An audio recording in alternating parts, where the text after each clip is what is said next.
you don't deserve, because that's what that was the only life you knew then. But do you know that right now, would you deserve everything? You don't put yourself last right now. Yeah. You are a priority, right?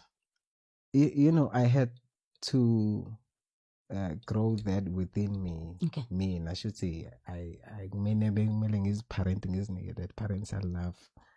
Yonke leyo nto le ngiyazi-inspirisha, you know, ngiyashayeka bese ngiyazibuyisa mina ngizithulisa ukuthi hey, yabona that hey, need to go up. It's like nje ukuthi angigcinanga ngigcwele estradini or uthola ukuthi uyaboshwa ama-drugs and all that. Bengithanda isikole, so I think education helped me a lot in my life. I need to know this.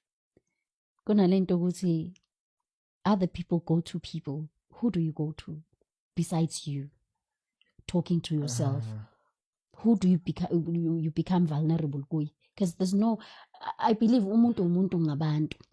Like for instance, like mina umndeni wami abantu besifazane yabo. Okay. Like sengiyasho ukuthi I have 2 sisters. Yeah. Badala, as much as bedala noma wami, but abantu besifazane laba inkinga enginazo njengomuntu wesilisa ngeke ngikwazi ukuthi yabo. And besides, like ezinye izinto yabona, see these people, they are unable to help yabo, so I need to find a way, sacrifice njengomjida yabo. Ngikhuliswe nje istrada, ama-favor, ama-strangers. Mina life yami ngihlangana nomuntu genuinely I think ngine-ore right. Yes. Attract abantu aba-right yabo. Yeah. So luckily nje I think mfethu ngomusa kaNkulunkulu bengivele ngithola umuntu avele athi hey, you know, it's really have the potential in this thing, and then yabo bangisize, you know, noma